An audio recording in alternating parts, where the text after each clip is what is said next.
എല്ലാവർക്കും നമസ്കാരം. ഇന്ന് നമ്മൾ ദേശമംഗലം രാമകൃഷ്ണന്റെ ധനുഷ്കോടിയിലെ നിഴലുകൾ എന്ന കവിതയിലേക്ക് വരികയാണ്. കവിയെ നമുക്ക് ഒന്ന് പരിചയപ്പെടാം. ആധുനിക മലയാളത്തിലെ പ്രമുഖ കവിയും നിരൂപകനും വിവർത്തകനും അധ്യാപകനുമായിരുന്നു ഡോക്ടർ ദേശമംഗലം രാമകൃഷ്ണൻ. തൃശ്ശൂർ ജില്ലയിലെ ദേശമംഗലം എന്ന് പറയുന്ന സ്ഥലത്ത് 1948 അദ്ദേഹം ജനിച്ചു. പട്ടാമ്പി സംസ്കൃത കോളേജിൽ നിന്ന് മലയാള ഭാഷയിൽ ബിരുദാനന്തര ബിരുദവും കോഴിക്കോട് സർവകലാശാലയിൽ നിന്ന് PhDയും അദ്ദേഹം കരസ്ഥമാക്കി. വിവിധ ഗവൺമെന്റ് കോളേജുകളിൽ അധ്യാപകനായി സ്ഥാനമനുഷ്ഠിച്ചിരുന്നു. ഇനി അദ്ദേഹത്തിന്റെ കൃതികളിലേക്ക് നമുക്ക് വരാം. ആദ്യം നമ്മൾ ഇതിന്റെ കവിതാ സമാഹാരങ്ങളാണ്. കൃഷ്ണപക്ഷം, വിട്ടുപോയ വാക്കുകൾ, താതരാമായണം, ചിതൽ വരും കാലം, കാണാതായ കുട്ടികൾ, മറവി എഴുതുന്നത്, വിചാരിച്ചതല്ല, എത്ര യാദൃച്ഛികം, കരോൾ, ബദിരനാഥന്മാർ, ധനുഷ്കോടിയിലെ നിഴലുകൾ, ഇവയൊക്കെയാണ് അദ്ദേഹത്തിന്റെ കവിതാ സമാഹാരങ്ങൾ. ഇനി അദ്ദേഹത്തിന്റെ വിവർത്തന കൃതികളോടെ നമുക്ക് നോക്കാം. ഡെറിക് വാൽക്കോട്ടിന്റെ കവിതകൾ, സ്ത്രീലോക കവിത, ഭാരതീയ കവിതകൾ, ഭവിഷ്യത്ത് ഭൂപടം, ഇവയൊക്കെ അദ്ദേഹത്തിന്റെ വിവർത്തന കൃതികളാണ്. വഴിപാടും പൊതുവഴിയും എന്ന ഒരു ലേഖന സമാഹാരവും അദ്ദേഹത്തിൻ്റെതായിട്ട് ഉണ്ട്. ഇനി അദ്ദേഹത്തിന്റെ കവിതകളുടെ രചനാ രീതി എങ്ങനെയുള്ളതാണ് എന്ന് നാടൻ പാട്ടുകളുടെ താളവ്യവസ്ഥയും ബിംബകൽപ്പനകളുടെ ആവർത്തനവും തെളിഞ്ഞ മലയാള പദങ്ങളും കൊണ്ട് ഇഴചേർന്ന ഒരു കാവ്യഭാഷയാണ് ദേശമംഗലം രാമകൃഷ്ണന്റെ. നാടൻ പാട്ടുകളുടെ താളവ്യവസ്ഥ, അതുപോലെ തന്നെ ബിംബകൽപ്പനകളുടെ നൈരന്തര്യം അല്ലെങ്കിൽ ആവർത്തനം, അതുപോലെ തന്നെ തെളിഞ്ഞ മലയാള പദങ്ങൾ, ഇവയാണ് അദ്ദേഹത്തിന്റെ കാവ്യഭാഷയെ രൂപപ്പെടുത്തിയെടുക്കുന്നത്. ആത്മനിഷ്ഠമായ കവിതകളാണ് ദേശമംഗലം രാമകൃഷ്ണന്റെ. ആത്മനിഷ്ഠമായ കവിതകൾ എന്ന് പറഞ്ഞു കഴിഞ്ഞാൽ അവനവനിലേക്ക് തന്നെ തിരിയുക, അതാണ് ഉദ്ദേശിക്കുന്നത്. സ്വന്തം മാനസിക വ്യാപാരങ്ങൾ ആവിഷ്കരിക്കുന്ന രീതിയിലുള്ള കവിതകൾ. എങ്കിൽ പോലും സമകാലിക പ്രശ്നങ്ങൾ അദ്ദേഹം കാണാതിരിക്കുന്നുമില്ല. മാതൃവാത്സല്യത്തിന്റെ വറ്റാത്ത മാധുര്യവും ബാല്യകാലത്തിലെ വേദനാജനകമായ അനുഭവങ്ങളും അദ്ദേഹത്തിന്റെ കവിതയിൽ നമുക്ക് കാണാനായിട്ട് സാധിക്കും. മാതൃവാത്സല്യം അദ്ദേഹത്തിന്റെ കവിതയുടെ ഒരു മുഖമുദ്രയാണ്. അതുപോലെ തന്നെ വേദനാജനകമായിട്ടുള്ള ദുഃഖകരമായിട്ടുള്ള അനുഭവങ്ങൾ അതും അദ്ദേഹത്തിന്റെ കവിതകളിൽ നമ്മൾ കാണുന്നുണ്ട്. തന്നെ വളർത്തിയ ഗ്രാമത്തിന്റെ മുഖവും അതുപോലെ തന്നെ ലളിതമായ മലയാളവും ഒപ്പം അദ്ദേഹത്തിന്റെ ആത്മാവിന് മനസ്സിനേറ്റ ആഴമുള്ള മുറിവുകളും കൂടിച്ചേർന്നതാണ് ദേശമംഗലം രാമകൃഷ്ണന്റെ കവിതകൾ. കവിതയെ രൂപപ്പെടുത്തിയെടുക്കുന്നത് ഈ പറഞ്ഞ ഘടകങ്ങളെല്ലാമാണ്. താനാക്കി മാറ്റിയ ആ ഗ്രാമം, നാടിനെ അദ്ദേഹം ഒരിക്കലും മറക്കുന്നില്ല. അതുപോലെ തന്നെ അദ്ദേഹത്തിന്റെ മനസ്സിനെ വേദനിപ്പിച്ച് അദ്ദേഹത്തിന്റെ മനസ്സിൽ മുറിവുകൾ ഉണ്ടാക്കിയ സംഭവങ്ങൾ അതും അദ്ദേഹത്തിന്റെ കവിതകളിൽ അറിയാതെ തന്നെ കടന്നു വരുന്നുണ്ട്. അതുപോലെ തന്നെ തെളിമലയാളം പ്രത്യേകതയാണ്. ഇതൊക്കെയാണ് രാമകൃഷ്ണന്റെ ദേശമംഗലം രാമകൃഷ്ണന്റെ കവിതയുടെ പ്രത്യേകതകളായിട്ട് നിരൂപിക്കുന്നത്. ഇനി നമുക്ക് നമ്മുടെ കവിതയിലേക്ക് വന്നു കഴിഞ്ഞാൽ ഇത് വ്യത്യസ്തമായ കവിതയാണ്. ധനുഷ്കോടിയിലെ നിഴലുകൾ എന്നാണല്ലോ കവിതയ്ക്ക് കൊടുത്തിരിക്കുന്ന പേര്. ഈ ധനുഷ്കോടി എന്നുള്ള ആ സ്ഥലത്തെ പറ്റി നിങ്ങൾ കേട്ടിരിക്കും. നമ്മുടെ തമിഴ്നാട്ടിലെ പാമ്പൻ ദ്വീപിന് കിഴക്കേ അറ്റത്തായിട്ട് സ്ഥിതി ചെയ്യുന്ന ഒരു ഉപേക്ഷിക്കപ്പെട്ട നഗരമാണ് ഈ ധനുഷ്കോടി എന്ന് പറയുന്നത്. ആ നഗരം ഉപേക്ഷിക്കപ്പെട്ട നഗരമായിട്ട് മാറാൻ കാരണം എന്താണ്? 1964 രാമേശ്വരത്തിന് അടുത്ത് ഉണ്ടായ അതിശക്തമായ ഒരു ചുഴലിക്കൊടുങ്കാറ്റിൽ ഈ നഗരം നാമാവിശേഷമായി പോയി. ഏതാണ്ട് 1800ഓളം ആളുകൾ ആ കൊടുങ്കാറ്റിൽ മരിച്ചു എന്നാണ് പറയപ്പെടുന്നത്. തമിഴ്നാട് ഗവൺമെൻറ് തുടർന്ന് ആ പ്രദേശത്തെ ജനവാസം വല്ലാതായിട്ട് പ്രഖ്യാപിച്ചു. പറഞ്ഞാൽ അവിടെ ജനങ്ങളെ ഒഴിപ്പിക്കുകയാണ് ചെയ്യുന്നത്. അവിടെ താമസിക്കാൻ കൊള്ളില്ല. കാരണം എന്താണെന്ന് ചോദിച്ചു കഴിഞ്ഞാൽ പ്രകൃതി ദുരന്തങ്ങൾ എപ്പോൾ വേണമെങ്കിലും ആ പ്രദേശത്തെ തകർത്ത് കളയാമെന്നുള്ളത് കൊണ്ടാണ്. അങ്ങനെ അത് പ്രേത നഗരമായിട്ടാണ് ഇന്ന് അറിയപ്പെടുന്നത്. പണ്ട് ഇത് ഒരു ഇന്ത്യയിലെ അറിയപ്പെടുന്ന ഒരു വിനോദ സഞ്ചാര കേന്ദ്രമായി എന്ന് പറയുന്നു. ഇപ്പോൾ അത് അപ്രസക്തമായിട്ട് കിടക്കുകയാണെങ്കിലും അവിടെ പോകുന്ന ആളുകൾ ഇല്ലാതില്ല. കാണാനും അതുപോലെ നഗരത്തിൻ്റെ അവശിഷ്ടങ്ങൾ കാണാനുമൊക്കെ ആളുകൾ പോകാറുണ്ട് ഇന്നും ധനുഷ്കോടിയിൽ. അതോടൊപ്പം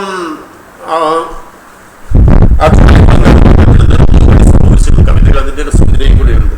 അതായത് പാമ്പൻ ധനുഷ്കോടി ട്രെയിൻ കൊടുങ്കാറ്റിൽ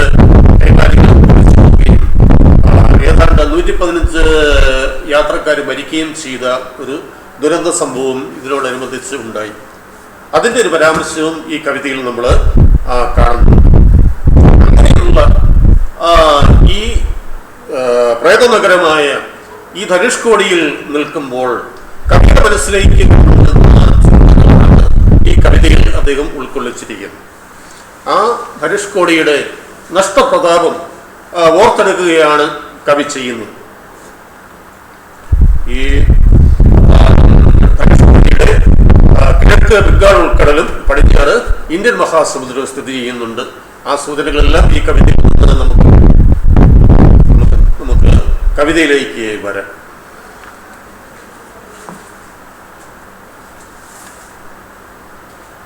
57-ാമത്തെ പേജിൽ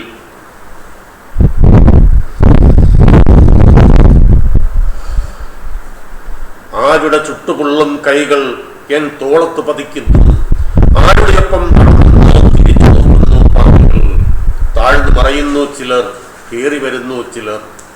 ഇരുകടൽ നടുക്ക് ഒരു മരുഭൂമി, അതിൽ ഒറ്റക്കാലൂന്നി നിൽക്കുന്നു കാലം. പോകുന്നു, എവിടെയെങ്കിലും പോകേണ്ടേ എന്ന് കരുതി ഇവിടെയും വന്നു പോകുന്നതാകാം. ഏറെ നിൽക്കില്ലവർ, ഇരുകടലിൻ തണുപ്പുകൾ മോദിയ കാലുകൾ ഏലസിൻ ക്ലാവ് പോൽ, മഞ്ഞച്ചരടിൽ ബുഷിച്ചിൽ പോൽ നിഴലിരൽ പടർന്നിടും. ഇനിയിപ്പോൾ ഏതു നേരവും കണ്ണു കാണാതെയാകാം തെരുക്കളിൽ നിൽക്കുകയാണ് ഞാൻ ഓർമ്മ കൊത്താത്ത മുഖത്തിനെ. ഭൂപടത്തിൽ പണ്ട് കണ്ടൊരാമട്ടിൽ തന്നെ നിൽക്കുമ്പോൾ മുഖവാനം പൊതിഞ്ഞോരൻ ആത്മാവിൽ കുത്തിത്തുളയ്ക്കുന്നു രാവണൻ പുല്ലുകൾ. രാമായണം പകുത്ത് നിവർത്തിയിട്ട പോൽ ഇരു കടലുകൾ, കാറ്റത്തതിൻ തിരപ്പേജുകൾ പൂർവികർ നമ്മളെ കാത്തു നിൽക്കേണ്ടേ നാമും ആ രക്തമുഖങ്ങളെ. പണ്ടെന്തായിരുന്നു ഇവിടം? ഇവിടെ വരച്ചിട്ടിരിക്കുന്നു കറുത്ത ചായങ്ങളിൽ വിധി പോരടിപ്പിച്ച് ഉയരറ്റ ഭർത്തൻ കഥ. ഒറ്റത്തോർത്തൊടുത്ത് അരിയിൽ താക്കോൽ കൂട്ടം തിരുകി കടന്നുപോയൊരാ കാലം തിരിച്ചു വരുന്ന വഴിയിടയിൽ മറഞ്ഞു പോകുന്നു. കുതിച്ചെത്തുന്നു റെയിൽപാളങ്ങളിൽ ഓർമ്മകൾ, തിക്കിത്തിരക്കുന്നു പ്ലാറ്റ്ഫോമുകൾ, ആരുടെയോ കത്തിക്കാണുന്ന കളികളായി നിരനിരെ വിളക്കുകൾ. രാമരാവണ യുദ്ധത്തിൻ തെരുക്കൂത്ത്, വെലിപിണ്ടത്തിൽ ചെറുളയായി ചിന്നിപ്പരക്കും പുലർവെട്ടം. ഞൊടിയിടയിൽ കണ്ണിൽ തെളിഞ്ഞൊരാ കാലം തിരകളിൽ ആഴ്ന്നു പോകുന്നു. കറുപ്പ് മൂടിയ ദംഷ്ട്രകൾ നീട്ടി അലറുന്നു മുള്ളൻ കള്ളികൾ. ഇരുണ്ടു, ഇനി നടക്കണം വന്ന വഴിയെ എത്ര കാതം. കേൾക്കുന്നു കൊടുന്നനെയപ്പോൾ ഒരൊച്ച ഈ വിദിനത്തിൽ, ഉനക്ക് ഉന്നയിത്താൻ തെരിയാത, മടിയിൽ കനമില്ല വഴിയിൽ ഭയമില്ല. അമരത്ത് കമ്പിറാന്തലം തൂക്കി മീൻ പിടിക്കാൻ പോകും ഒരുവനെ കാണുന്നു.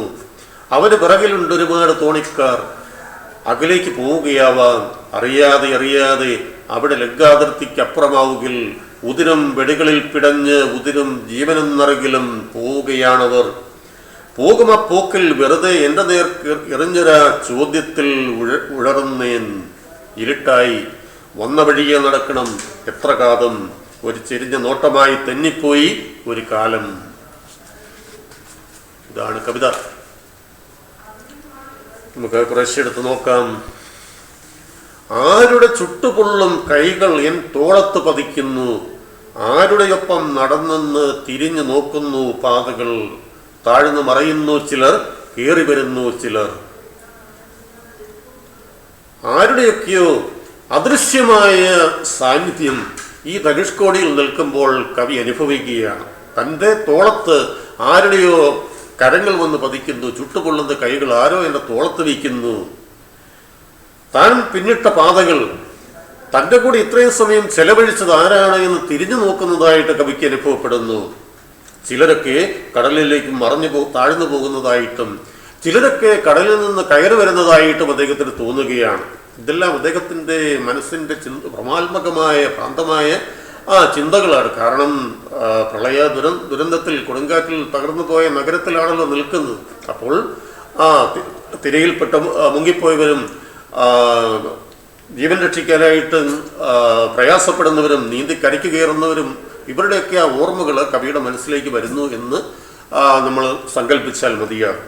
ആരൊക്കെയോ തൻ്റെ ചുറ്റും വന്ന് നിൽക്കുന്നതായിട്ട് ഉള്ളൊരു തോന്നലാണ് കവിക്ക് ഉണ്ടാകുന്നത്. അതാണ് പറഞ്ഞിരിക്കുന്നത്, ആരുടെയോ ചുട്ടുപൊള്ളുന്ന തപ്തമായ കരങ്ങൾ എൻ്റെ തോളത്ത് വന്ന് പതിക്കുന്നതായിട്ടും തൻ്റെ കൂടെ ഇത്രയും സമയം ആരാണ് ഉണ്ടായിരുന്നത് എന്ന് പിന്നിട്ട പാതകൾ തിരിഞ്ഞു നോക്കുന്നതായിട്ടുമൊക്കെ കവിക്ക് തോന്നുകയാണ്. ചിലരൊക്കെ തിരകളിൽ താഴുന്നു, ചിലരൊക്കെ കയറി വരുന്നു. ഇങ്ങനെയെല്ലാമുള്ള ചില ചിന്തകൾ അദ്ദേഹത്തിൻ്റെ മനസ്സിലേക്ക് കടന്നു വരികയാണ്. ഇരുകടൽ നടുക്ക് ഒരു മരുഭൂമി, അതിലൊറ്റ കാലൂന്നി നിൽക്കുന്നു കാലം. നമ്മൾ പറഞ്ഞല്ലോ, രണ്ട് കടലുകൾക്ക് നടുവിലാണ് ഈ ധനുഷ്കോടി സ്ഥിതി ചെയ്യുന്നത്. ഇന്നതൊരു മരിപ്പറമ്പായിട്ട് കിടക്കുന്നു. എല്ലാം നശിച്ചു പോയി. ആ പഴയ നഗരത്തിൻ്റെ അവശിഷ്ടങ്ങൾ കൊണ്ട് നിറഞ്ഞിരിക്കുകയാണ് ഇവിടം. മരുഭൂമി പോലെ തരിശായിട്ട് കിടക്കുകയാണ് ഇവിടം, മനുഷ്യവാസമില്ലാതെ. രണ്ട് കടലുകളുടെ നടുക്ക് കിഴക്ക് ബംഗാൾ ഉൾക്കടൽ, പടിഞ്ഞാറ് ഇന്ത്യൻ മഹാസമുദ്രവും. അതിൽ കാലം മാത്രം നിശ്ചലം ഇങ്ങനെ ഒറ്റക്കാലമൊന്നും തപസ് ചെയ്യുന്ന പോലെ നിൽക്കുന്നുണ്ട്. പ്രത്യേകിച്ച് വികാരമൊന്നുമില്ലാതെ നിർവികാരമായിട്ട് മാറ്റമില്ലാതെ കാലം മാത്രം ഇങ്ങനെ നിശ്ചലം നിൽക്കുന്നു. കാര്യങ്ങൾ മനസ്സിലായല്ലോ. ആരുടെയോ ചുട്ടുപൊള്ളുന്ന കരങ്ങൾ തൻ്റെ തോളത്ത് വന്ന് പതിക്കുന്നതായിട്ടും അതുപോലെ തന്നെ ആരൊക്കെയോ മുങ്ങി മറയുന്നതായിട്ടും ആരൊക്കെയോ പുതുതായിട്ട് കയറി വരുന്നതായിട്ടും കവിക്ക് തോന്നുന്നു. ഒപ്പം ഇത്രയും സമയം തന്നോടൊപ്പം ഉണ്ടായിരുന്ന യാത്രക്കാരൻ ആരാണ് എന്ന് അവിടെയുള്ള വഴികൾ തിരിഞ്ഞു നോക്കുന്നതായിട്ടും കവിക്ക് തോന്നുകയാണ്. രണ്ട് കടലുകൾക്ക് നടുവിൽ മരുഭൂമി പോലെ ഈ ധനുഷ്കോടി അങ്ങനെ കിടക്കുന്നു. കാലം മാത്രം മാറ്റമില്ലാതെ നിൽക്കുന്നു. ടൂറിസ്റ്റുകൾ വന്നു പോകുന്നു. എവിടെയെങ്കിലും പോകേണ്ടേ എന്ന് കരുതി ഇവിടെയും വന്നു പോകുന്നതാകാം. ഏറെ നിൽക്കില്ലവർ, ഇരുകടലിൽ തണുപ്പുകൾ മോന്തിയ കാലുകൾ നീങ്ങും. അതെ, ടൂറിസ്റ്റുകൾ അവിടെ വന്നു പോകുന്നുണ്ട്. അവർ വന്നു പോകുന്നത് ആ മനോഭാവം കവി ഇവിടെ വ്യക്തമാക്കുന്നുണ്ട്. എവിടെയെങ്കിലും പോകേണ്ടേ എന്ന് കരുതി ഇവിടെയും വന്നു പോകുന്നതാണ് അവര്. ലോകത്തിലുള്ള മിക്കവാറും സ്ഥലങ്ങളൊക്കെ അവർ സന്ദർശിച്ചു കഴിഞ്ഞു, കണ്ടു കഴിഞ്ഞു. ഇനി കാണാനുള്ളത് ധനുഷ്കോടി മാത്രം. അപ്പോൾ അവിടെ വന്നപ്പോൾ എന്നാൽ അതിലേക്കൂടെ ഒന്ന് കയറിപ്പോയേക്കാം എന്ന് വെച്ച് വരുന്നവരാണ് അവരല്ലാതെ അവിടെ പ്രത്യേകിച്ച് എന്തെങ്കിലും കാണാൻ വരുന്നവരല്ല എന്നാണ്. ടൂറിസ്റ്റുകൾ വന്നു പോകുന്നു, എവിടെയെങ്കിലും പോകേണ്ടേ എന്ന് കരുതി ഇവിടെയും വന്നു പോകുന്നതാകാം എന്നാണ്. അല്ലാതെ അവിടുത്തെ കാഴ്ചകൾ കാണാനോ ആ പ്രദേശത്തുള്ള സ്നേഹം കൊണ്ടോ ഒന്നതല്ല. എവിടെയെങ്കിലും പോകേണ്ടേ എന്ന് കരുതി അവിടെയും വന്നെന്ന് മാത്രം. ഏറെ നിൽക്കില്ല അവർ. അതെ, അവിടെ അവരെ അധിക സമയമൊന്നും ചെലവഴിക്കില്ല. കാരണം നമുക്കറിയാം പ്രത്യേകിച്ചൊന്നും കാണാനില്ല എന്നുള്ളത് തന്നെ. ഇരു കടലിൽ തണുപ്പുകൾ മോന്തിയ കാലുകൾ നീങ്ങും. രണ്ട് കടലുകളിൽ നിന്നും വീശിയടിക്കുന്ന കാറ്റൊക്കെ ഏറ്റിട്ട് കുറച്ച് സമയം അവിടെ നിന്നിട്ട് അവർ പെട്ടെന്ന് തന്നെ സ്ഥലം വിടും. ഒരേലസിൻ ക്ലാവ് പോൽ, മഞ്ഞച്ചരടിൽ മുഷിച്ചിൽ പോൽ, നിഴലിരുൾ പടർന്നിടും. സമയം ഉടനെ രാത്രിയാകും എന്നാണ് കവി സൂചിപ്പിക്കുന്നത്. ഏലസ് കണ്ടിട്ടുണ്ടായിരിക്കുമല്ലോ, ചെമ്പ് കൊണ്ടും പിച്ചള കൊണ്ടും ഒക്കെ ഉണ്ടാക്കുന്ന ഒരു സാധനമാണ് ഏലസ്. കയ്യിലും അരയിലുമൊക്കെ കെട്ടുന്ന സാധനം സ്വർണം കൊണ്ടുകൊണ്ട്. അപ്പോൾ ഏലസ് കുറച്ച് കഴിയുമ്പോൾ അത് ക്ലാവ് പിടിക്കും. നമുക്കറിയാം അതെങ്ങനെയാണ്. ചെമ്പും പിച്ചളയും ഒക്കെ അതിൻ്റെ നിറം മങ്ങിപ്പോവും, ക്ലാവ് പിടിക്കുക എന്നാണ് അതിന് പറയുക. അതുപോലെ മഞ്ഞച്ചരടിൽ ചെളി പിടിച്ചു കഴിഞ്ഞാൽ എങ്ങനെയിരിക്കും, അതുപോലെ ഇരുട്ടിൻ്റെ നിഴലുകൾ ഇപ്പോൾ വ്യാപിക്കും എന്നാണ്. അതായത് പ്രകാശം കുറഞ്ഞ് ഇരുൾ പരക്കുന്നതിൻ്റെ ഒരു സൂചന കവി ആലങ്കാരികമായിട്ട് നമുക്ക് തന്നതാണ്. ഏലസിൽ പിടിക്കുന്നത് ക്ലാവ് പോലെ, നല്ല തിളക്കമുള്ള മഞ്ഞച്ചരടിൽ ചെളി പിടിച്ചാൽ എങ്ങനെയോ അതുപോലെ പ്രകാശത്തിന്റെ തീവ്രത കുറഞ്ഞിട്ട് ഇപ്പോൾ തന്നെ ഇവിടെ ഇരുട്ടിന്റെ നിഴലുകൾ വ്യാപിക്കും. ഇനിയിപ്പോൾ ഏതു നേരവും കണ്ണു കാണാതെയാകാം, പെട്ടെന്ന് ഇരുട്ടാകും അവിടം. തെരുക്കനെ നടക്കുക, തെരുക്കനെ എന്ന് പറഞ്ഞാൽ പെട്ടെന്ന് വേഗത്തിൽ എന്നർത്ഥം. അപ്പോൾ സമയം രാത്രിയാകാൻ പോകുന്നു, പെട്ടെന്ന് തന്നെ അവിടം വിട്ട് പോവുക എന്ന് കവിയുടെ മനസ്സ് കവിയോട് മന്ത്രിക്കുകയാണ്. കാര്യങ്ങൾ മനസ്സിലാകുന്നുണ്ടല്ലോ. ടൂറിസ്റ്റുകൾ അവിടേക്ക് വന്നു പോകുന്നുണ്ട്. അവർ വന്നു പോകുന്നതിൻ്റെ മനോഭാവം ഇതാണ്. എവിടെയെങ്കിലും പോകേണ്ടേ എന്ന് കരുതി മാത്രം വരുന്നവരാണ് അവര് വളരെ നേരമൊന്നും അവിടെ ചെലവഴിക്കാറില്ല. അല്പസമയം അവിടെ നിൽക്കും. രണ്ട് കടലിൻ്റെയും കാറ്റൊക്കെ ഏറ്റ് അതിൻ്റെയൊക്കെ കുളിർമ അനുഭവിച്ചിട്ട് അവർ പെട്ടെന്ന് തന്നെ പോകും. സമയം ഉടനെ തന്നെ രാത്രിയാകും. അതിൻ്റെ സൂചനയാണ് അവിടെ തന്നിരിക്കുന്നത്. ഏലസിൽ പിടിക്കുന്ന ക്ലാവ് പോലെ, മഞ്ഞച്ചരടിലെ കറ പോലെ അല്ലെങ്കിൽ ചെളി പോലെ ഇരുട്ടിൻ്റെ അല്ലെങ്കിൽ ഇരുളിൻ്റെ നിഴലുകൾ പെട്ടെന്ന് അവിടെ വ്യാപിക്കും. അതുകൊണ്ട് ഇനി ഉടനെ തന്നെ കണ്ണു കാണാൻ വയ്യാത്ത ഇരുട്ടാകും. അതുകൊണ്ട് തെരുക്കനെ നടക്കുക, വേഗത്തിൽ പോവുക എന്ന് കവിയോട് ആരോ മന്ത്രിക്കുന്നതായിട്ട് കവിക്ക് തോന്നുന്നു. ഓർത്തു നിൽക്കുകയാണ് ഞാൻ ഓർമ്മ കൊത്താത്തൊരു മുഖത്തിന്. കവി ഓർത്തിരിക്കുന്നത്, ഓർമ്മിച്ചെടുക്കാൻ ശ്രമിക്കുന്നത് ആരെയാണ്? മറവിയിലാണ്ടുപോയ ഒരു മുഖത്തെ ഓർത്തെടുക്കാനായിട്ടുള്ള ശ്രമത്തിലാണ് കവി. അതാണ് ഓർത്തു നിൽക്കുകയാണ് ഞാൻ ഓർമ്മ കൊത്താത്തൊരു മുഖത്തിനെ. ഓർമ്മിച്ചെടുക്കാൻ സാധിക്കാത്ത അല്ലെങ്കിൽ മറവിയിലാണ്ടുപോയൊരു മുഖത്തെ ഓർമ്മിച്ചെടുക്കാനായിട്ട് കവി ശ്രമിച്ചുകൊണ്ടിരിക്കുന്നു. അതായത് ധനുഷ്കോടിയുടെ പഴയ മുഖം ഓർത്തെടുക്കാനായിട്ടാണ് കവി ശ്രമിച്ചുകൊണ്ടിരിക്കുന്നത്, മറ്റൊന്നുമല്ല.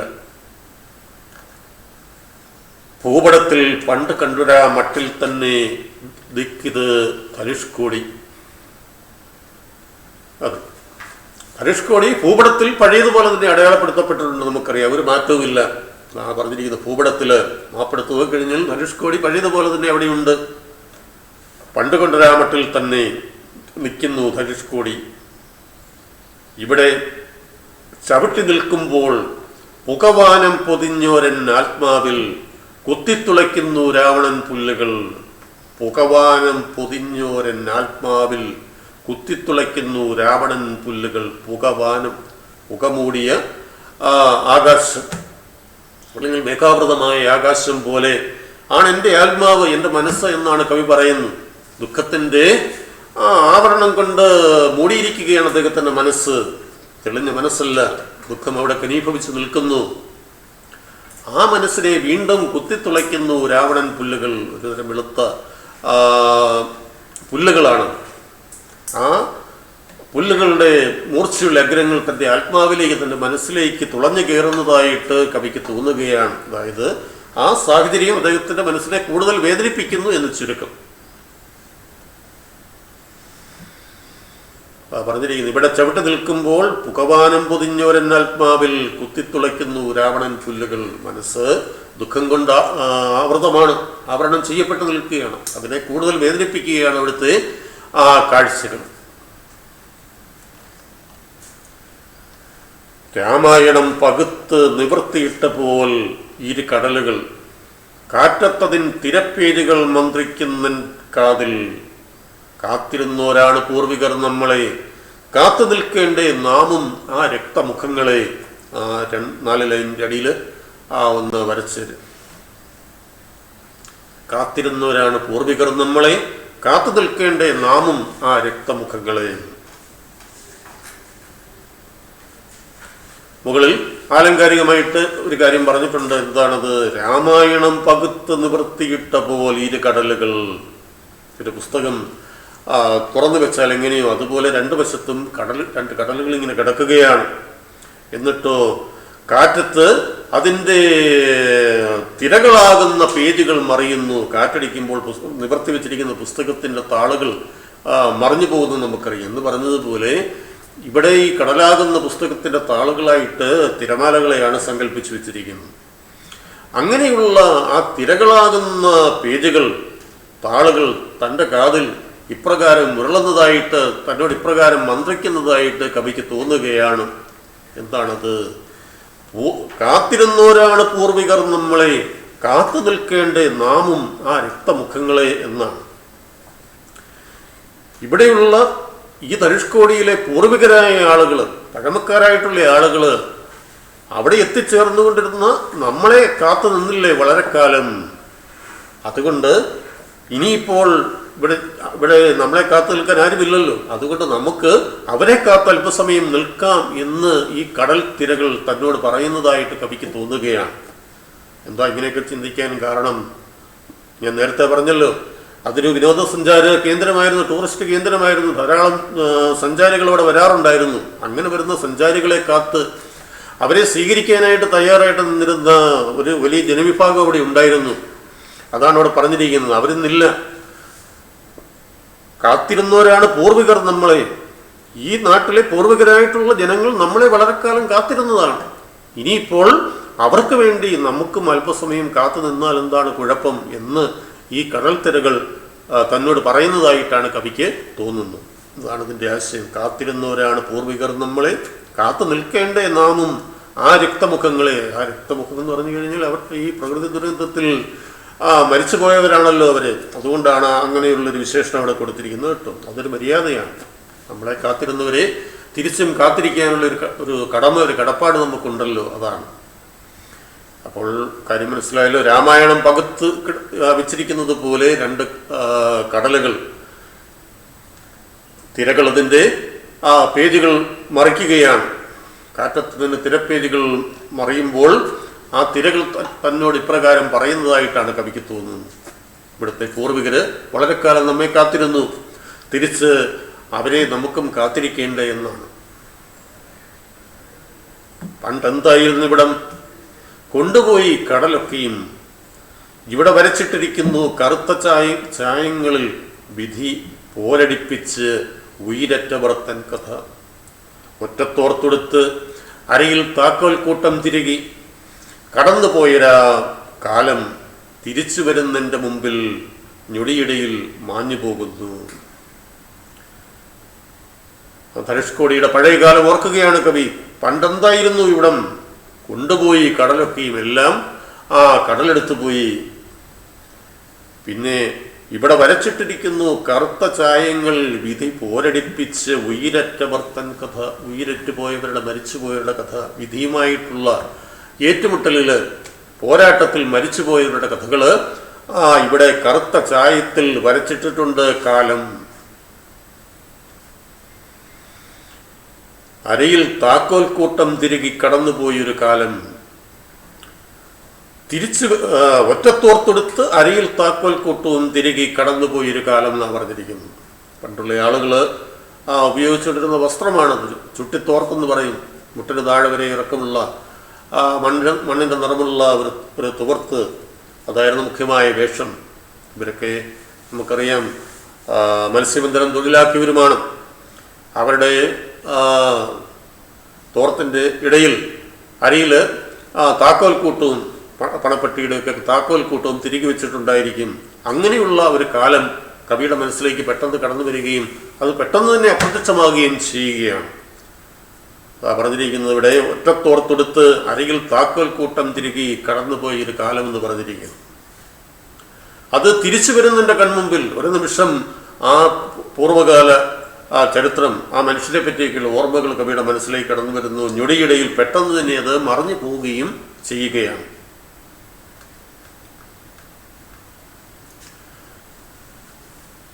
ആവർത്തിക്കേണ്ട കാര്യങ്ങളിലല്ലോ. വിധിയുമായിട്ടുള്ള ഏറ്റുമുട്ടലിൽ മരിച്ചുപോയവരുടെ ചിത്രങ്ങൾ അവിടെ കറുത്ത ചായങ്ങളിൽ വരച്ചിട്ടിരിക്കുന്നതായിട്ട് കവിക്ക് തോന്നുകയാണ്. ഇതെല്ലാം കവിയുടെ മനസ്സിൻ്റെ തോന്നലുകളാണ്. മരിച്ചുപോയതിനെ പറ്റിയുള്ള ഓർമ്മകൾ അദ്ദേഹത്തിൻ്റെ ഉള്ളിലേക്ക് കടന്നു വരുന്ന രംഗമാണ് നമ്മളവിടെ എല്ലാം കാണുന്നത്. അപ്പോൾ ഒറ്റത്തോർത്ത് കൊടുത്ത് അരയിൽ താക്കോൽ കൂട്ടവും തിരികെ ജീവിച്ചിരുന്ന അവിടുത്തെ പൂർവികരായ മനുഷ്യരുടെ ചിത്രങ്ങളും പെട്ടെന്ന് മനസ്സിലേക്ക് കടന്നു വരുന്നു. അതുപോലെ തന്നെ പെട്ടെന്ന് തന്നെ അത് അപ്രത്യക്ഷമാവുകയും ചെയ്യുന്നു. കുതിച്ചെത്തുന്നു റെയിൽപാളങ്ങളിൽ ഓർമ്മകൾ, തിക്കിത്തിരക്കുന്നു പ്ലാറ്റ്ഫോമുകൾ, ആരുടെയോ കത്തിക്കാളും കൈകളായി നിരനിരെ വിളക്കുകൾ. രാമരാവണ യുദ്ധത്തിൻ തെരുക്കൂത്ത്, ബലിപിണ്ഡത്തിൽ ചെറുളയായി ചിന്നിപ്പരക്കും പുലർവെട്ടം. കുതിച്ചെത്തുന്നു എന്താണ്? റെയിൽപാളങ്ങളിൽ ഓർമ്മകൾ. തീവണ്ടി കുതിച്ചു വരുന്നത് പോലെ ഓർമ്മകൾ തള്ളിക്കയറി വരികയാണ്. തിക്കിത്തിരക്കുന്ന പ്ലാറ്റ്ഫോമുകളും ആരുടെയൊക്കെയോ തീ പിടിച്ച കൈകളും ഒക്കെ കവിയുടെ മനസ്സിലേക്ക് കടന്നു വരികയാണ്. ഞാൻ നേരത്തെ സൂചിപ്പിച്ചു, പാമ്പൻ ധനുഷ്കോടി ട്രെയിൻ അപകടമാണ് ഇവിടെ കവിയെ ദുഃഖിപ്പിക്കുന്ന മറ്റൊരനുഭവം. 115ഓളം യാത്രക്കാർ മരിച്ച ആ ഒരു സംഭവമാണ് സൂചിപ്പിക്കുന്നത് കേട്ടോ. ആ ദുരന്തമാണ് കവിയുടെ മനസ്സിലേക്ക് കുതിച്ചു വരുന്നത്. തിരക്ക് കൂട്ടുന്ന പ്ലാറ്റ്ഫോമും തീ പിടിച്ച കൈകളും കത്തിക്കാളുന്ന കൈകൾ പോലെ നിരനിരയായിട്ട് വിളക്കുകൾ നിൽക്കുന്നതായിട്ടാണ് കവിക്ക് തോന്നുന്നത്. ആ വിളക്കുകൾ നമുക്കറിയാമല്ലോ, പ്ലാറ്റ്ഫോമിലും ഒക്കെയുള്ള വിളക്കുകൾ. അത് കണ്ടു കഴിഞ്ഞാൽ ഈ അപകടത്തിൽ തീപിടിച്ച് കത്തുന്ന മനുഷ്യരുടെ കൈകളായിട്ടാണ് കവിക്ക് തോന്നുന്നത്. രാമരാവണ യുദ്ധത്തിൻ്റെ തെരുക്കുത്ത്, അതിൻ്റെ ആവർത്തനമെന്ന് നമുക്ക് പറയാം. ഈ ധനുഷ്കോടി എന്നുള്ള പേരുണ്ടായത് തന്നെ, ധനുസ് എന്ന് പറഞ്ഞാൽ വില്ലെന്നാണ് അർത്ഥം. ശ്രീരാമൻ വാനര സൈന്യം കൂട്ടി സീതയെ മോചിപ്പിക്കാനായിട്ട് ലങ്കയിലേക്ക് സേതുബന്ധനം നടത്തിയ കഥ നമുക്കറിയാവുന്ന രാമായണത്തിൻ്റെ സംഭവങ്ങൾ. ആ ചിറ കെട്ടാൻ വേണ്ടി അദ്ദേഹം ധനുസ് കൊണ്ട് അടയാളമിട്ട സ്ഥലമാണ് ഈ ധനുഷ്കോടി എന്നാണ് പറയുന്നത്. ആ പേരിൻ്റെ ഐതിഹ്യം എങ്ങനെയാണ്? അപ്പോൾ തുടർന്ന് നടന്ന രാവണ സംഘട്ടനത്തിൽ നമുക്കറിയാം എത്രയോ ആളുകൾ മരിച്ചു.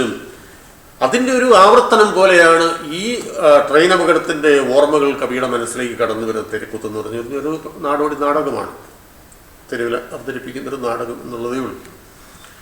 ഇവിടെ രാമരാവണ യുദ്ധത്തിൻ്റെ ഒരു ആവർത്തനം എന്ന് വേണമെങ്കിൽ പറയാം. അത് ഒരു ദുരന്തം, അതുപോലുള്ളൊരു ദുരന്തമാണ് ഈ ട്രെയിൻ അപകടത്തിൽ ഇവിടെ നടന്നത് എന്ന് സാരം. ബലിപിണ്ഡത്തിൽ ചെറുളയായി ചിന്നിപ്പരക്കും പുലർവെട്ടം പ്രഭാതത്തിലെ വെളിച്ചമാണ്. ബലിപിണ്ഡത്തിൽ ബലി വെക്കുന്ന പിണ്ഡം കണ്ടിട്ടുണ്ടായിരിക്കും ഉരട്ടി വയ്ക്കുന്നത്. അതിൽ വയ്ക്കുന്ന ഒരു പൂവാണ് ഈ ചെറുള എന്ന് പറയുന്ന ഒരു തരം വെളുത്ത പൂവ്, ബലിപ്പൂവ്, ബലിപുഷ്പം എന്നാണ് ചെറുളയെ വിശേഷിപ്പിക്കുന്നത്. ചെറുള എന്ന് പറയുന്നത് തന്നെ ഈ പടർന്നു കിടക്കുന്ന ഒരു ചെടിയാണ്, നമ്മുടെയൊക്കെ പറമ്പുകളിലൊക്കെ ഉള്ളതാണ്, മരുന്നുമാണ്. അത് ബലിയിടാനായിട്ട് ഉപയോഗിക്കുന്നതാണ്. വെളുത്ത പൂക്കളാണത്. അപ്പോൾ ഈ ബലിപിണ്ഡത്തിൽ പറ്റിപ്പിടിച്ചിരിക്കുന്ന ഈ വെളുത്ത പൂക്കൾ പോലെ പുലർവെട്ടം വ്യാപിക്കുന്നു എന്നാണ് പറഞ്ഞിരിക്കുന്നത്.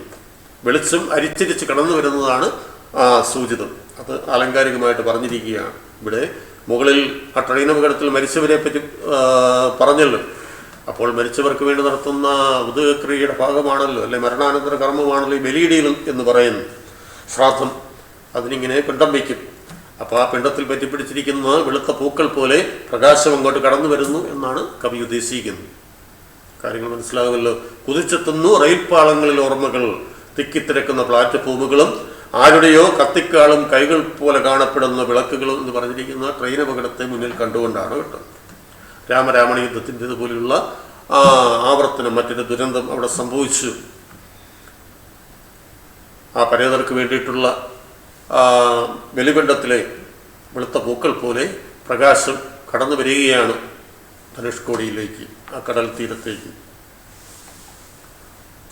ഞൊടിയിട കണ്ണിൽ തെളിഞ്ഞൊരാക്കാലം തിരകളിൽ ആഴ്ന്നു പോകുന്നു, കറുപ്പ് മൂടിയ ദംഷ്ട്രകൾ നീട്ടി അലറുന്നു മുള്ളൻ കള്ളികൾ, കള്ളിമുൾച്ചെടികൾ തന്നെ. അത് മാത്രമേ അവിടെയുള്ളൂ.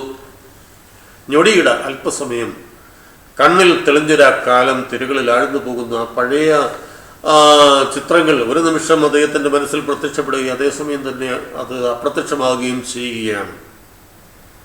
കറുപ്പ് മൂടിയ ദംഷ്ട്രകൾ നീട്ടി അലറുന്നു മുള്ളൻ കള്ളികൾ. ദംഷ്ട്ര എന്ന് പറഞ്ഞാൽ ഈ വളഞ്ഞിരിക്കുന്ന പല്ലാണ്, കോമ്പല്ല്, അതാണ് ദംഷ്ട്ര എന്ന് പറഞ്ഞിരിക്കുന്നത്.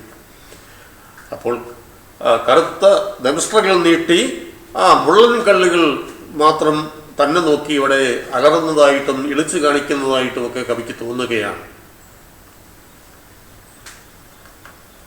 പ്രേത നഗരമാണല്ലോ ഇപ്പോൾ ഈ ധനുഷ്കോടി എന്ന് പറയുന്നത്.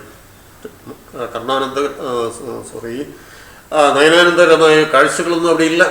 എല്ലാം ഈ വേദനിപ്പിക്കുന്ന ഭീതിപ്പെടുത്തുന്ന ചിത്രങ്ങൾ മാത്രമേ ഉള്ളൂ. ഇരുണ്ടു ഇനി നടക്കണം വന്ന വഴിയെ, എത്ര കാതം കേൾക്കുന്നു പൊടുന്നനെ അപ്പോൾ ഒരൊച്ചി വിചിനത്തിൽ, ഉനക്ക് ഉന്നയിത്താൻ തെരിയാത മടിയിൽ കനമില്ലിയ വഴിയിൽ ഭയമില്ലിയ. പറയാണ്, ഇരുണ്ടു, നേരെ സന്ധ്യയായി, ഇരുട്ടി വ്യാപിച്ചു, ഇനി വന്ന വഴിയെ തിരികെ നടക്കണം. എത്ര കാതം, കാതം എന്ന് പറയുന്ന പഴയൊരു അളവാണ്. നമ്മളിന്നും കിലോമീറ്ററും മൈലും എന്നൊക്കെ പറയുന്ന പോലെയുള്ളൊരു പഴയ ദൂരമളക്കുന്ന മാർഗമാണ് ഈ കാതം എന്ന് പറയുന്നത്. ഇനി എത്ര കാതം, എത്ര ദൂരം പിറകോട്ട് നടക്കണം വന്ന വഴി. പെട്ടെന്ന് പൊടുന്നനെ ഒരൊച്ച വിജനതയിൽ നിന്ന് അദ്ദേഹം കേൾക്കുകയാണ്. ആരോ തന്നോട് ഇപ്രകാരം വിളിച്ചു പറയുന്നതായിട്ട് കവിക്ക് അനുഭവപ്പെടുന്നു. എന്താണ് ആ വിജനതയിൽ നിന്ന് കേട്ട ശബ്ദം നമുക്ക് നോക്കാം. അതിതായിരുന്നു, കൊട്ടേഷനായിട്ട് അവിടെ കൊടുത്തിരിക്കുന്നുണ്ട്. ഉനക്ക് ഉന്നയിത്താൻ തെരിയാത മടിയിൽ കനമില്ലിയ വഴിയിൽ ഭയമില്ലിയ. ഉനക്ക്, നിനക്കെന്ന് തന്നെ അർത്ഥം, തമിഴാണ്.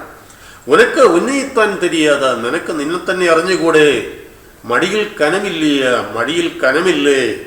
വഴിയിൽ ഭയമില്ലേ. ഭയം എന്ന് പറഞ്ഞാൽ ഭയം. തമിഴന്മാർക്ക് ഇടയ്ക്കുള്ള നമ്മുടെ ഈ ഖരവും അനുനാസികവും മാത്രമേ ഇടയ്ക്കുള്ള അക്ഷരങ്ങളൊന്നും അവർക്ക് ഇല്ലെന്നുള്ളതാണ്. വഴിയിൽ ഭയമില്ലേ എന്നാണ് ഒരു ചോദ്യം. മലയാളത്തിലൊരു ചൊല്ലുണ്ടല്ലോ, മടിയിൽ കനമുള്ളവനെ വഴിയിൽ ഭയമുള്ളൂ എന്നൊരു പ്രയോഗമുണ്ട്. എന്താണെന്ന് മനസ്സിലാകുന്നു. മടിക്ക് കനമുണ്ടാകുമെന്ന് പറഞ്ഞു കഴിഞ്ഞാൽ കയ്യിൽ പണം കരുതുക എന്നാണ് ഉദ്ദേശിക്കുന്നത്. പണ്ട് കാലത്ത് ഈ ഷർട്ടൊന്നും ഇടാതെ പോകുന്ന കാലത്ത് ആളുകൾ ഈ പണം മടിയിലാണ് വെക്കുക, ചുരുട്ടിക്കൂട്ടി ഇവിടെ വെക്കും, അതാണ് കണക്ക്. അങ്ങനെ മടിശീലയ്ക്ക് അല്ലെങ്കിൽ മടിയിൽ കട്ടി കൂടുതലുണ്ട്, അതായത് പണം കൂടുതൽ കയ്യിൽ ഇരിപ്പുണ്ട് എന്നുണ്ടെങ്കിൽ അവന് വഴിയിൽ ഭയക്കണം, മോഷ്ടാക്കളെയും പിടിച്ചു പറിക്കാരെയും ഒക്കെ പേടിക്കണം. അത് കയ്യിലില്ലാത്തവനെ സംബന്ധിച്ചിടത്തോളം പേടിക്കേണ്ട ആവശ്യമൊന്നുമില്ല. അതാണ് ഇവിടെയും സൂചന. അത് വെച്ചാണ് ഇങ്ങനെ പറഞ്ഞിരിക്കുന്നത്. നിന്റെ മടിയിൽ, നിന്റെ കയ്യിൽ പണമില്ലേ, അതുകൊണ്ട് വഴിയിൽ നിനക്ക് ഭയമുണ്ടാകില്ലേ. നേരം രാത്രിയായി, അതുകൊണ്ട് ഇനി എന്തും സംഭവിക്കാം, പിടിച്ചു പറിക്കുക, കൊല്ലുകയൊക്കെ ചെയ്യാം ആളുകളെ, ആരെങ്കിലും വന്ന്. അതുകൊണ്ട് സൂക്ഷിക്കണം എന്നുള്ളൊരു മുന്നറിയിപ്പ് ആരോ തനിക്ക് തരുന്നതായിട്ട് കവിക്ക് തോന്നുകയാണ്. മടിയിൽ കനമില്ലിയ ഇല്ലിയേ, വഴിയിൽ ഭയമില്ലേ എന്നാണ് ചോദിക്കുന്നത്. അടിയിലൊന്ന് വരച്ചേക്കണം കേട്ടോ. ഉനക്ക് ഉന്നയിത്താൻ തെരിയാത മടിയിൽ കനമില്ലിയ വഴിയിൽ ഭയമില്ലിയ. തെറ്റിയാത്തവനാരെയും ഭയപ്പെടേണ്ടതില്ല എന്നൊക്കെയുള്ള ആശയം വ്യംഗ്യമായിട്ട് ആ ചൊല്ലിൻ്റെ പിന്നിൽ ഉള്ളതാണ് കേട്ടോ. അപ്പോൾ ഇതാരാണ് ഇങ്ങനെ പറഞ്ഞത് എന്ന് താഴെ കവി വിശദീകരിക്കുന്നുണ്ട്. അമരത്ത് കമ്പറാന്തലും തൂക്കി മീൻ പിടിക്കാൻ പോകും ഒരുവനെ കാണുമോ, അവന് പിറകിലുണ്ട് ഒരുപാട് തോണിക്കാർ, അകലേക്ക് പോവുകയാവാം അറിയാതെ അറിയാതെ അവിടെ ലങ്കാതിർത്തിക്കപ്പുറമാവുകിൽ, ഉതിരും വെടികളിൽ പിടഞ്ഞുതിരും ജീവനെന്നറിയിലും പോവുകയാണവർ. പോകുമപ്പോക്കിൽ വെറുതെ എൻ്റെ നേർക്കിറഞ്ഞൊരാ ചോദ്യത്തിൽ ഉഴറുന്നേൻ. ഉഴറുക എന്ന് പറഞ്ഞു കഴിഞ്ഞാൽ ബന്ധപ്പെടുക, പ്രയാസപ്പെടുക എന്നൊക്കെ അർത്ഥം. അപ്പോൾ മീൻ പിടിക്കാൻ പോകുന്ന ആളുകളിൽ ഒരുവൻ എൻ്റെ നേർക്ക് എറിഞ്ഞ ചോദ്യമാണിത്. എന്ത്? ഉനക്കുന്നയിത്താൻ തിരിയാതെ, നിനക്ക് നിന്നെ അറിഞ്ഞുകൂടെ, വഴിയിൽ ഭയമില്ലേ, മടിയിൽ കനമില്ലേ എന്നൊക്കെ ചോദിച്ചത് ആ മീൻപിടുത്തക്കാരിൽ ഒരുവനാണ്. അവരെങ്ങനെയാണ് പോകുന്നതെന്ന് അവിടെ വിശദീകരിച്ചിട്ടുണ്ട്. അമരത്ത് കമ്പിറാന്തലം തൂക്കി, വള്ളത്തലാണ് പോകുന്നത്, അതിൻ്റെ അമരത്ത്, അതിൻ്റെ അറ്റത്ത് കമ്പിറാന്തൽ. റാന്തൽ കണ്ടിട്ടുണ്ടായിരിക്കുമല്ലോ പണ്ട് കാലത്ത് മീൻ പിടിക്കാനൊക്കെ പോകുമ്പോൾ ഉപയോഗിക്കുന്ന വിളക്കാണ്. കാറ്റടിച്ചാൽ കെടുകയില്ല, കാരണം അത് ചില്ലുകൊണ്ട് മൂടിയാണ് വെച്ചിരിക്കുന്നത്. കാളവണ്ടിയുടെ താഴെ തൂക്കിയിടുന്ന കാളവണ്ടിയുടെ സിഗ്നൽ ലൈറ്റായിരുന്നു അത്. ഇന്നതിൻ്റെ പരിഷ്കൃതമായ രൂപം വിപണിയിൽ കിട്ടും, ഇലക്ട്രിക് ബൾബ് ഉപയോഗിച്ചുകൊണ്ട്. അപ്പോൾ അങ്ങനെ ഈ വള്ളത്തിൻ്റെ അമരത്ത് റാന്തൽ വിളക്കൊക്കെ തൂക്കി മീൻ പിടിക്കാൻ പോകുന്ന ഒരാളെ കാണുകയാണ്. ഒരു മീൻപിടുത്ത വള്ളം. അവന് പിറകിലുണ്ട് ഒരുപാട് തോണിക്കാർ. അതെ, അവൻ മുമ്പിൽ നേതാവായിട്ട് പോവുകയാണ്, അവൻ്റെ പിറകെ വേറെയും തോണിയിൽ ആളുകൾ പോകുന്നുണ്ട്. അവരകലേക്ക് പോവുകയാണ്, ദൂരോട്ട് പോവുകയാണ് മീൻ പിടിക്കാൻ വേണ്ടിയിട്ട്. അങ്ങനെ പോയി അവർ അപകടത്തിൽ ചെന്ന് ചാടുമെന്നാണ് കവി പറയുന്നത്. അറിയാതെ അവിടെ ലങ്കയുടെ അതിർത്തിക്കപ്പുറത്തേക്ക് കടന്നു കഴിഞ്ഞാൽ ഉതിരും വെടികളിൽ പിടഞ്ഞുതിരും ജീവനെന്നറികിലും പോവുകയാണവർ.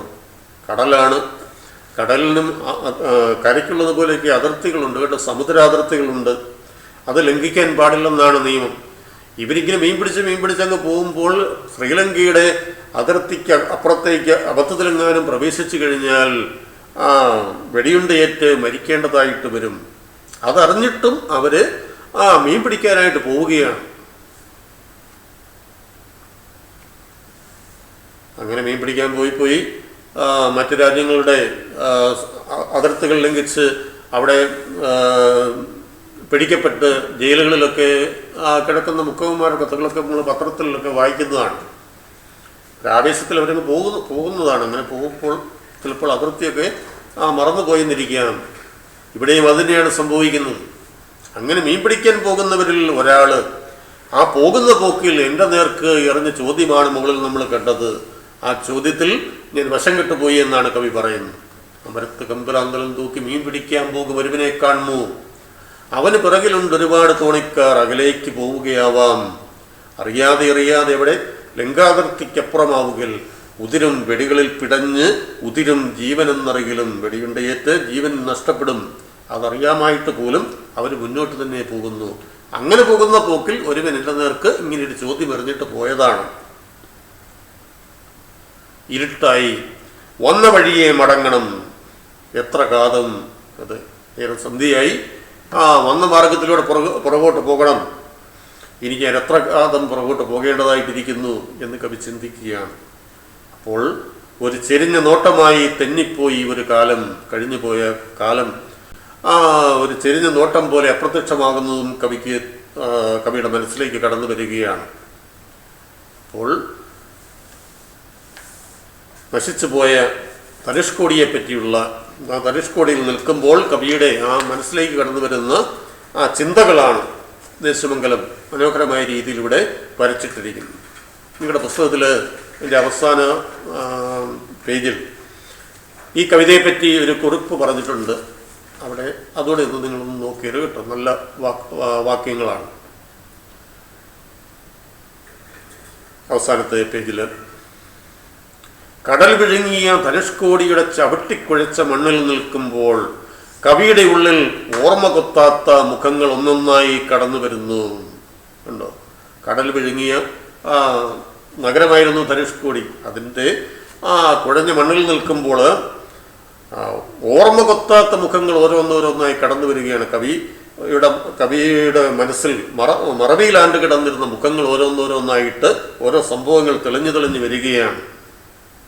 ആത്മാവിൽ കുത്തിത്തുളയുന്ന വെൺപുല്ലുകളും റെയിൽപ്പാളത്തിൽ കുതിച്ചെത്തുന്ന ഓർമ്മകളും കവിയെ വിട്ട് ഇരുളിൽ മടങ്ങിപ്പോരുമ്പോൾ ഒരു ചെരിഞ്ഞ നോട്ടമായി കാലം കവിതയിൽ കനത്തു നിൽക്കുന്നു എന്ന് പറഞ്ഞിരിക്കുകയാണ്. ആശയം നമുക്ക് വ്യക്തമാണ്. അപ്പോൾ കവിത നല്ലതുപോലെ പല പ്രാവശ്യം വായിക്കുക, അണ്ടർലൈൻ ചെയ്ത വരികൾ പ്രത്യേകം ശ്രദ്ധിക്കുക. അപ്പോൾ തൽക്കാലം നമുക്കിവിടെ നിർത്താം. ബാക്കി നമുക്ക് അടുത്ത ക്ലാസ്സിൽ കാണാം.